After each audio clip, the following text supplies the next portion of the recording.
యేసుతో ఆనందం వీక్షిస్తున్న ప్రియ దేవుని బిడ్డారా, ప్రభువైన యేసుక్రీస్తు మీ అందరూ శుభాదివాన్ని తెలిపిస్తున్నాము.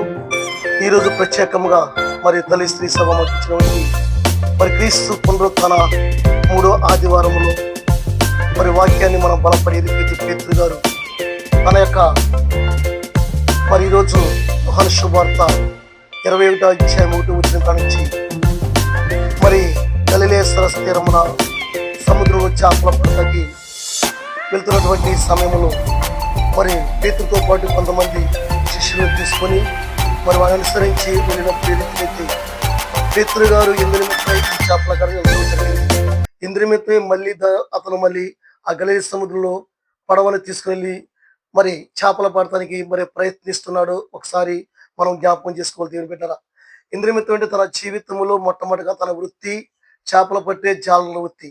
ఆ వృత్తి నుంచి ప్రభువారు మొట్టమొదటిగా లోకా సువార్త 5వ అధ్యాయంలో 4వ వచనంలో ఏ రీతిగా అయితే మరి పేతురు సీమోను పడవ మరి అక్కడ ఉన్నట్టు పడవలను చూసి సీమోను పడవెక్కి కూర్చున్నప్పుడు మీరు వలలు శుభ్రం రాత్రి చేసుకున్న సమయంలో అయ్యా మీరు పడవ లోతు పోనివ్వండి అని చెప్పినప్పుడు ఏ రీతిగా అయితే అయ్యా మేము రాత్రి అంతా శ్రమించాము, మాకు ఏం కూడా ప్రయాస లేదు అని చెప్పిన విధానం బట్టి అప్పుడు చూసి మీరు లోతు పని కుడివైపున వలలు వేయండి అని మొట్టమొదటిగా క్రీస్తు ప్రభు పేతురు గారిని అక్కడ లోకా సువార్త 5వ అధ్యాయంలో 4వ వచనంలో పిలుచుకున్నారు. అక్కడ పిలిచి ఆ రోజు చెప్పిన మాట, అయ్యా మేము చేపల పట్టేవారుగా కాదు, నన్ను అనుసరించండి, మిమ్మల్ని మనుషులు పట్టేవారుగా చేస్తారని చెప్పని ఒక పిలుపు పిలిచారు. అదేవిధంగా దేవుని బిడ్డారా, ఆ రీతిగా మళ్ళీ మొట్టమొదటి రెండోసారి యోహాను సువార్త 1వ అధ్యాయంలో 41వ వచనంలో కూడా క్రీస్తు ప్రభు మరి ఆ రోజు మరి సీమోనుని ప్రభు మరి కొంతమంది శిష్యుల్ని పిలుచుకొని క్రీస్తు అనగా అభిషక్తుడు, మరి అభిషక్తుడుగా క్రీస్తు అని చెప్పని కేప అనగా రాయ అని చెప్పిన ఆనాడు పేతుని పోల్చి రాయి మీద నా సంఘాన్ని నిర్మిస్తావు, పరలోకపు తాళాపు చెప్పులు నీకు ఇస్తాను, నువ్వు పరలోకి తాళాపు చెప్పులు పరలోకి ఏమైతే పడతావు ఇప్పడతాయి, మరి భూలోకంలో ఏమైతే దించబడతాయి ఇప్పడతాయి అని చెప్పని అలనాడు పేతురు కానీ అనేక విషయాల్లో నువ్వు తేడతలంగా తెలియచిపరిచావు తండ్రి. కానీ ఈ లోకంలో నువ్వు సమాధి చేయబడి శ్రమలు పొంది 3వ నాడు మృత్యుంజయుని మాటలు వాళ్ళు మరిచి మరి ఏ రీతిగా అయితే మళ్ళీ మేము పాత వృత్తిలోకి వెళ్ళిపోవాలి అని ఒక ఆలోచన మాకు ఎవరు కూడా ఆదరించేవారు లేరు, మమ్మల్ని ఎవరు కూడా చేసేవాళ్ళని చెప్పని మరి సీమోను పేతురు ఈరోజు మళ్ళీ గలిలయ తీరంలో తన పాత వృత్తిని ఇంద్రుని మీద ప్రారంభించడం జరిగింది. చూడండి, అలనాడు మరి ఎమ్మాపురం గ్రామంలో వెళ్తున్నప్పుడు యేసు ప్రభు శిష్యులతో మాట్లాడినప్పుడు కూడా వాళ్ళు ఆ మాటలు మరిచున్నారు. లోకా సువార్త మరి 24వ అధ్యాయంలో 49వ చూసినప్పుడు అక్కడ ఆయనతో కలిసి వెళ్తున్నయ్యా సంధి వేళ అయింది, పొద్దుగుపోయింది, మాతో ఉండండి అని చెప్పని అలనాడు చెప్పిన మాటలు కూడా మర్చిపోయి ఆయన రొట్టి విరిచి ఇచ్చినప్పుడు వాళ్ళు ఆయన గమనించి గుర్తించారు దేవుని బిడ్డరా.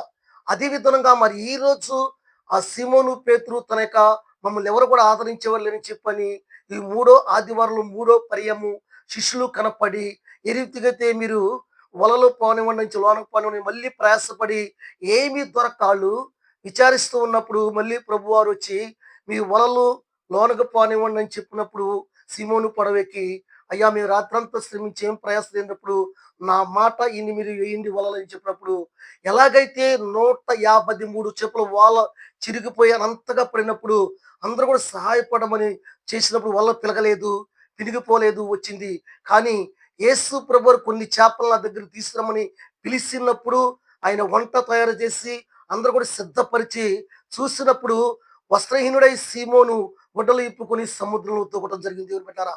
ఆ రీతిగా పేతురు గారు క్రీస్తు ప్రభుకి ఎంతో నమ్మకమైన బిడ్డ, కానీ అపనమ్మకముతో కొన్నిసార్లు ఔదర్యపడిపోయి జీవితాన్ని జీవించారు. మనలో కూడా కొన్నిసార్లు ప్రభుని విశ్వసిస్తున్నాము, ప్రభుని ప్రార్థిస్తున్నాము, ప్రార్థించినా కానీ కొన్నిసార్లు మనకు కూడా ఈ కార్యం జరుగుద్దా, ఈ చేయగలుగుతామా, ఈ చేయలేవా అనేది ఒక అల్ప విశ్వాసంతో మనం కూడా జీవితాలు గడుపుతున్నాం. చూడండి, ఉదాహరణకు చూసినట్టయితే మత్తయి సువార్త 14వ అధ్యాయంలో 26వ వచనం చూసినట్టయితే అక్కడ ప్రభువారు మరి శిష్యులందరూ కూడా పడవల మీద అవతలకి వెళ్ళి మీరు చేర్చండి నేను వస్తానని చెప్పినప్పుడు వాళ్ళందరూ కూడా వెళ్ళిపోయి సముద్రం అద్దరికి చేరినప్పుడు ప్రభువారు నీటి మీద నడుస్తూ ఉన్నారు. ఆ శిష్యులందరూ కూడా దెయ్యమా భూతమా అని ఎంతో భయభ్రాంతులైపోయారు. ఎందుకు మీరు అలా భయపడుతున్నారు, ఔదర్యపడకండి, ధైర్యపడవద్దు, ధైర్యం ఊహించని చెప్పని అలనాడు మత్తయి సువార్త 14 అధ్యాయంలో 26 వచనం చెప్పాడు ప్రభు. చెప్పినప్పుడు పేతురు గారు ప్రభుని చూసి, అయ్యా నేను కూడా నీటి మీద నడుస్తాగినగు ఏమంటే రా పేతురు అని చెప్పని నడవమన్నప్పుడు 2 అడుగులేయంగానే ఎట్లాగైతే పేతురు గారు మునిగిపోతున్నాడు, ప్రభువా ప్రభు అన్నప్పుడు ప్రభువారు ఆయన చెయ్య పట్టుకొని పైకి లేపడం జరిగింది. దేవుని బిడ్డారా, ఆ రోజున మరి ఏదైనా మనం కూడా ఏదైనా సమస్యల్లో ఉన్నామా, ఇక్కట్లో ఉన్నామా, కుటుంబ సమస్యలతో ఉన్నామా, ఆర్థికంలో ఉన్నామా, అప్పుల బాధలో శాతశక్తిలో ఉన్నామా, మన చెయ్యి పట్టుకొని లేపే ప్రభు మనకున్నాడని మనం ఔతర్యపడవద్దు, ధైర్యం వహించండి అని చెప్తున్నాడు. దేవుని బిడ్డరా, అలాంటి శ్రమలు చెయ్య పట్టుకుని పేతురు లేపుదట. పేతురు ఎందుకు అవిశ్వాసం అల్ప విశ్వాసాన్ని జీవిస్తామని చెప్పని, అల్ప విశ్వాసం జీవిస్తున్నావు పేతురు, నువ్వు మునిపోతే ఎలా అనుకుంటామని చెప్పని పేతురు గారు మరి ఆ రోజున క్రీస్తు ప్రభు అనేక కార్యములు చేస్తున్నాడు. మరి తలితాకిమి చనిపోయిన బాలికిని లెగుమని ఒక మాట లేక ఆమె లేచి ఆహారం పెట్టమన్నాడు. మరి ఎంతో మందికి కుంటి వారికి నడనిచ్చారు. అన్ని చూచి కూడా శిష్యులందరూ కూడా ఎంతో మంది ఆయన చూశారు. ఆయన చూసి కూడా ఆయన మీద నమ్మకం మరి మర్చిపోయి పేతురు గారు మరి ఎట్లాగైతే చూడు, నా ప్రభువారు చనిపోయిన లాజరు 4వ దినం లేపాడు కదా, నన్ను ఎట్లాగన్నా ఈ రీతిగా మునిగిపోనిస్తాడు అని ఒక ఆలోచన లేకుండా అతనిలో అవిశ్వాసము బట్టి అవిశ్వాసగా విశ్వాసమై జీవించు పేతురు అని చెప్పని పేతురు గారిని అక్కడ పలకడం జరిగింది. ఏం బిడ్డరా, ఆ పేతురు గారికి మరి దేవునికి మరి సత్యమని ఎంతో మంది ఒకసారి అంటాడు, అయ్యా నీకోసం నేను ప్రాణాన్ని ఇస్తానయ్యా, నీకోసం ప్రాణాన్ని సమర్పిస్తే పేతురు నువ్వు నా కోసం బంధిస్తావు గురించి అందరూ కూడా చల్లా చెదిరిపడి ఎక్కడి వరకు అనిపిస్తారు, ఎవరు కూడా నా ఎదురు ఉండరు అన్నప్పుడు, అయ్యా నీకోసం నా ప్రాణాన్ని నేను ఇస్తానయ్యా, నా ప్రాణాన్ని సమర్పిస్తానయ్యా అని పేతురు గారు పలికినప్పుడు ప్రభు అన్నాడు, మరి ఏ రీతిగా అన్నాడు, అయ్యా నువ్వు నన్ను ఎరగనని 3 సార్లు పొంగుతావు, కోడి కొస్తుంది అని ఒక మాట చెప్పాడు ప్రభువారు. చెప్పిన విధానం బట్టి ఆ రీతిగా మరి చూడండి అది జప్తికి ఎలా వచ్చింది. లోకా సువార్త 22వ అధ్యాయము 59వ వచనంలో చూసినట్లయితే అక్కడ మళ్ళీ పేతురు గారిని బంధించి మరి పిలాతు హేరోదు రాజుకి అక్కడ న్యాయ తీర్పేట దగ్గరికి వెళ్ళినప్పుడు అక్కడ పేతురు యేసు ప్రభువుని కూడా అనుసరించుకుంటూ వెళ్ళి అక్కడ ఆ ప్రజల్లో సలికాచుకుంటూ ఉంటూ కూర్చుని ఉన్నాడు.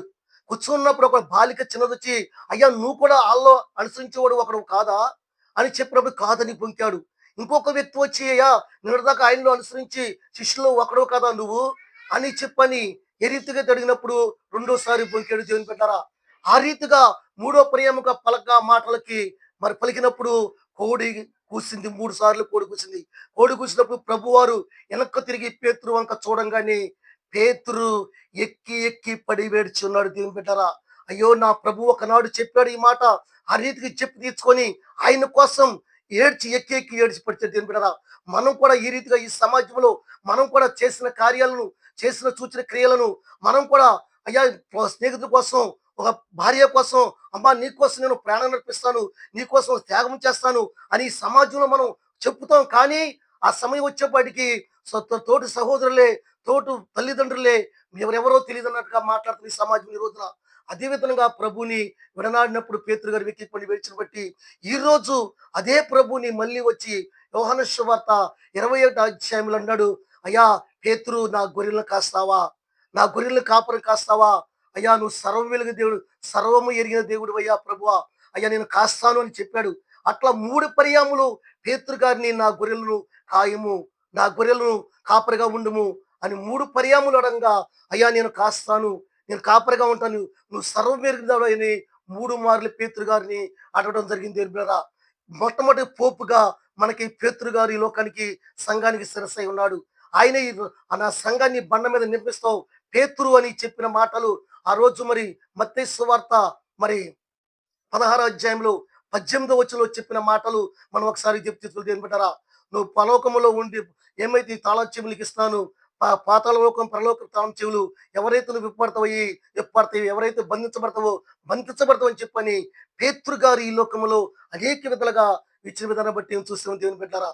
ఆ రీతిగా మరి క్రీస్తు ప్రభు మరి చనిపోయి మొట్టమొదటి మరి పునరుత్థానమైన తర్వాత కూడా ఆయన అపోస్తుల కార్యములో ఏ రీతిగా పేతురు గారు, యోహాను గారు శృంగార దేవాలయంలోకి వెళ్ళినప్పుడు ఓ పుట్టివాడు శృంగార దేవాలయం గుమ్మం దగ్గర కూర్చొని ఎంతకాలం నుంచి భిక్షం అడుక్కుంటూ జీవిస్తూ ఉన్నాడు. అతను జీవిస్తున్న సమయంలో చూడండి ఆ రోజు మరి అదే విధంగా దేవుని బిడ్డలారా, యోహాను సువార్త 20వ అధ్యాయంలో 23వ వచనం చూసినట్లయితే మీకు శాంతి కలుగును గాక, తలుపునట్లు మూసుకుని ఉండి లోనికి వచ్చి శాంతి కలుగును గాక, మీ మీద శాశ్వతి మీరు వెళ్ళండి అని చెప్పి, ఎవరి పాపలు క్షమించబడతాయో అవి క్షమించబడతాయి, ఎవరి పాపం మీద క్షమించబడవో అవి క్షమించబడవు అని చెప్పిన మాటలు ద్వారా వాళ్ళు వెళ్ళి ఏ రీతిగా అయితే అక్కడ ఈవుని పొందుకొని ఆయన అడుగుజాడలు నడవటానికి తోడు సాయించని ఆ ప్రభుని ప్రార్థన చేసుకుందాం.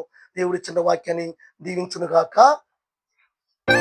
పరిశుద్ధుడా, సర్వోన్నతుడా, సర్వశక్తిమంతుడా, సర్వంతరామే, నీ బంగారు పదవులకు ఎలలేని వందనాలు, స్తుతులు, స్తోత్రాలు చేసిన ప్రభా, దయగల తండ్రి, కృపా కనికరముల దేవా, నీకు ఎలలేని వందనాలు, కోట్లాది స్తోత్రాలు ఇస్తున్న ప్రభా. అయ్యా 2025 సంవత్సరం ప్రభావైనా మన 5వ నెల అయ్యా మరి ప్రభా పరిశుద్ధాత్మ కూడా అయ్యా మరి 4వ తారీఖు చేసిన ప్రభా, మా కుటుంబాలైనా మా బిడ్డలైనా చేస్తున్న ప్రతి పని పట్ల కళ్ళకు అనాథుడైన యేసుక్రీస్తు నామములో అతి వినూత్న ప్రతిమాని ప్రార్థించి వేడుకున్నాను తండ్రి. ఆమేన్. ఈ వాక్యాన్ని నచ్చినట్లయితే షేర్ చేయండి, అనేక మందికి మాకు షేర్ చేయమని ప్రార్థిస్తున్నాము.